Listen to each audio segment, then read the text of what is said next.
Alright guys, welcome to RC Mojo. This week we're going to swap out the radio on the TRX-4.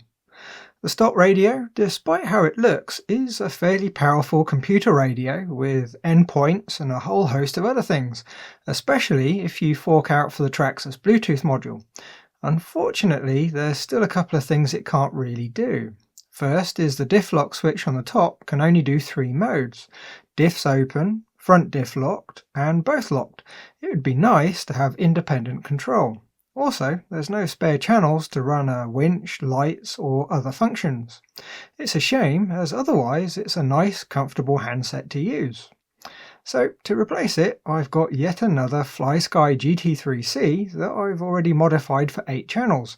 There's another video that covers that process. I'll pop a link in the description if you want to know more. It means that with this transmitter we can use an 8-channel receiver. Unfortunately though, it's far too big for the receiver box, so we'll have to use a 6-channel. That still gives us 1 spare channel, and in the future with some extra electronics we'll end up with 2 spare channels. If we look at the chassis then, you can see the radio box on the side of the chassis. It's a rather nice box with a sealed cable entry and an O-ring sealed cover. If we removed it, we could use the 8-channel receiver, but I think 6 is going to be plenty. The lid is held on with 3 M3 screws, and if it's not been removed before, the screws can be very tight, so make sure the end of your Allen driver is in good condition. Remove all 3 and the lid pops off, revealing the rat's nest and a rather nice blue O-ring seal. This is roughly what it will look like with a stock kit. The only differences are the steering servo on this one has a different colour lead, and we've got a DIY mini Y lead on the throttle channel, splitting the signal off to an extension lead that went off to some electronics in the stock Defender body for brake and reverse lights. At the rear of the box we've got another cover that's held on with 2 more screws. I think they're M2.5. This is the cover for the cable entry. It's got a foam layer above and below the cables that get coated in a layer of silicone grease to stop the water getting in. And from experience, it really does work a treat. Now, before the radio will actually come out, we need to remove the antenna tube. Now, on most kits, they're just a push fit, but on the TRX-4, there's a small grub screw that bites into the side of the tube. So to remove it, we first need to remove the grub. Pull the antenna out, then lift the antenna from the slot. Now we can pull the antenna through the cable entry. Now it should be fairly easy to pull. If it really binds up, it's probably got itself trapped around one of the servo wires, so give them a wiggle until it frees up. Next we'll remove the long extension lead that ran the brake lights on the Defender. All we need to do is unplug it from the Y lead and gently pull it out. Now it can be a bit tricky sometimes to get the connectors around the cable entry. The important thing is not to pull too hard, rather angle it a bit until it pops around without getting hung up. Now you can start swapping the servo plugs over to the new receiver, except that they don't fit. Traxxas use a Futaba style connector that has a lug on the side which won't directly fit into the FlySky receiver. It's not a problem though, the lug is only there as an extra level of polarity protection. All we need to do is use some side cutters to trim it flush with the side of the connector. Now it will go straight in with no fuss. We'll need to do the same with the other stock Traxxas connectors too as we go. So we know the ESC is connected to one side of the Y lead, so that can go straight into channel 2. And in this case the black, red and yellow lead is the steering servo, so that can go straight into channel 1. The other 3 leads though are anyone's guess. It would be tricky to follow the wires, so we'll just connect them one at a time and see what we get. With them all unplugged from the Traxxas receiver, we can peel it out. It's well attached with some servo tape, so we'll need a screwdriver to lever it up and out. Now when you're levering, be very careful not to pinch the O-ring. It would be ever so easy to damage it if you weren't careful. Here's the Traxxas receiver, which is a very neat little unit with the possibility to add telemetry. Now it might come in handy for another project later, or it might just go up on eBay. The only issue with the new receiver is its antenna. It has a very large bulky bit partway down that we've got to get past the cable entry. Now I found with some gentle pulling, wiggling and a bit of angle, followed by some pushing, it did pop through. Not the easiest, and if you're really heavy-handed with it, you could easily damage the antenna. Be fairly gentle and you should be fine though. Once it's in just the right spot, it really doesn't need much force. At this point I noticed two of the servo connectors were bundled together and the other one is on its own, so I think it's a fair bet that the two together are the diff lock servos and the single one must be the gear shift. So starting with the gear shift servo, we'll plug that into channel 3 and configure it. Now it doesn't really matter which channel we use as they're all configurable on the transmitter, but 3 was the next empty slot. Now before we can set things up we need to bind the radio. For the 6-channel receiver, we need to use a bind plug in the channel 6 slot. All it does is short the signal pin to ground, so it powers up in bind mode. We're also going to need some power for the truck, so I'm just going to use a 2S LiPo. And I suppose before we bind the radios, we should name the model memory. Now, there's only 3 characters for a model name, so it can't be TRX-4, but we can settle for TRX. The scroll wheel on these GT3Cs can be a bit sensitive, and it's all too easy to scroll by one when pressing the button. But after some fiddling, we have the model named. Next we can scroll to name again, but this time hold the button down for longer so we can select the number of channels the radio sends out. It goes up to 8, but for this setup we're only going to need 6. The number of channels is per model memory, so you can set them individually. Next, with the transmitter powered off and the bind plug plugged into the receiver, we can plug the battery in to power up the truck. Now, not much should happen, except the little red light in the receiver should start flashing. Now, it's not easy to see with all the light I've got here, but there it is blinking away. Now, we hold the bind button on the top of the transmitter and turn it on. Immediately, the red light should start flashing and be solid on. If so, that's the radio bound. We can now turn the truck and transmitter off, remove the bind plug, turn the transmitter back on, followed by the truck, and all being well, the steering servo should be working. Nice! Now for the tricky bit. Setting up these transmitters with the upgraded firmware is a little bit of a faff. The screen doesn't really have enough on it to clearly show what's going on, so you really need a copy of the instructions to refer to as you go. I'm going to put the gear shift control on the channel 3 trim rocker switch on the handle. We want it to be set up so the servo switches between 2 positions, first and second gear. To get to the switch settings we need to do a short press, scroll to servo reverse and then do a long press. The small number on the left is the switch and the large text is the function. So we want switch 3 and we want to set it to channel 3. Next, after a short press, we can set the mode.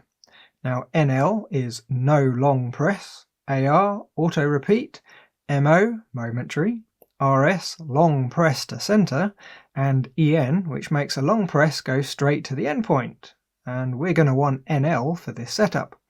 Next we want the step size. Now this is how far the servo moves with each press of the button. Now it's not completely clear what a step actually is. I think it's a percentage. So end to end the servo would travel from negative to positive 100%. So to get the 2 positions we want a step size of 200. Next we have RE, which if it was set to 1 swaps the left and right buttons. OR is opposite reset and we don't need that here, so we'll leave that at 0. In the other modes there's a couple of other options that pop up too. The best thing to do is connect a servo that's not mechanically attached to anything and run through the manual and just see what everything does. The less than great user interface is the price of getting all this functionality in such a cheap radio. Now if we press the channel 3 trim rocker back and forth, the shift servo goes end to end and the display shows minus and positive 100. So that's the basic setup done.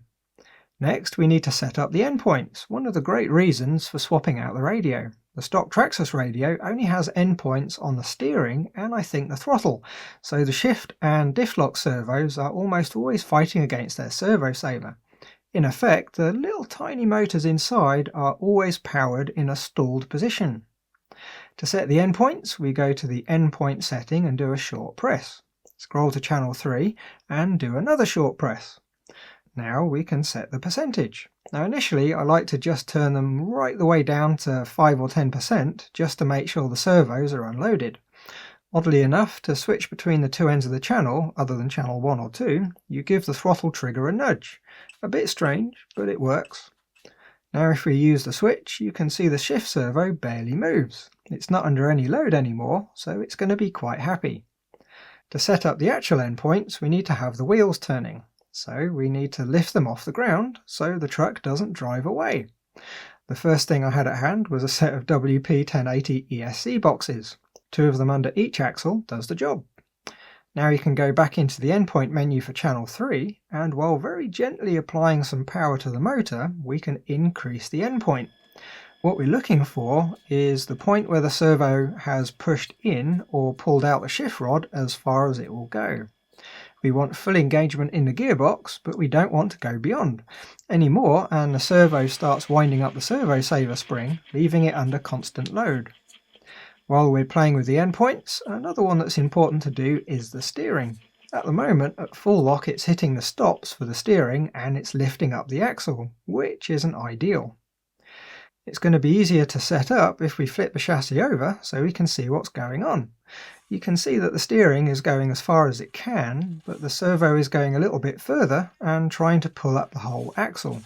Over time, that really won't do the servo any good if you're going from lock to lock. Just like the shift servo, it's really easy to set up. We go back into the endpoint menu, and this time we want to set up channel 1. It's as simple as holding the wheel at full lock and then tweaking the endpoint so the steering just about hits the end stop, but no more. Go full lock the other way and repeat. It's a simple thing to do, but even on a basic 2-channel rig, it's often overlooked. Even really basic radios often have an endpoint or dual rate knob for the steering. It doesn't take long to do, and it really does improve the life of the steering servo. So that just leaves the diff lock servos, which are exactly the same to set up as the shift servo, except we want to use channels 4 and 5 and put them on switches 1 and 2, which are the throttle and steering trims. After setting up the channels and the endpoints, the throttle trim buttons now control the rear diff lock, and the steering trim controls control the front diff lock. The servos no longer sit there pushing against the servo saver springs, and we can now control them independently. Great stuff. Putting it all back together is very straightforward for the most part. We'll need to use a bit of servo tape on the bottom of the receiver to stop it bouncing around inside the box. We just need a square on the bottom to stick it down. Next, the lid goes back on, being very careful not to pinch any of the wires, and that the O-ring is nicely seated all the way round. The cable entry needs greasing up before we can put the cover back on. Now, Traxxas do tiny tubes of silicone grease specifically for the job, but it's rather expensive for what you actually get. I found you can find good deals on silicone grease for scuba diving. Usually hidden away in the depths of eBay, a tub like this will last a very long time. We need to apply a generous amount of grease above and below the servo wires, so when the cover goes back on, it's going to get squished and fill any gaps to stop the water getting in. Just blob some on and spread it around a bit. Before putting the cover on, make sure all the servo wires are laying nice and flat so they have the best chance of getting a good seal. Next up, you need to deal with the antenna. Now, with the chunky bit under the red heat shrink, there's no way it's going to go up the centre of the antenna tube. Being 2.5 gigs, we could get away with just sticking it along the side of the radio box, but for best results we want to get it up above all the gubbins on the chassis. What we'll do is refit the antenna tube without the antenna. We need to press the tube in, then screw in the grub that we removed earlier. Now, to attach the antenna, we're just going to use a couple of zip ties. I've done this on a couple of other trucks and it works a treat, and it doesn't look too terrible. And besides, when the body's on, you're not really going to see it anyway. And that's about it for the basic install. We've now got independent locking diffs and no idle load on the servos. Brilliant. There's a bit more to do though. Right now the 2 diff lock servos are using 2 out of the 6 channels. With an extra electronic widget, we should be able to get that down to a single channel, but keeping the independent control. There's a little bit of design work to do there first though. That and a couple of other projects are coming along nicely behind the scenes.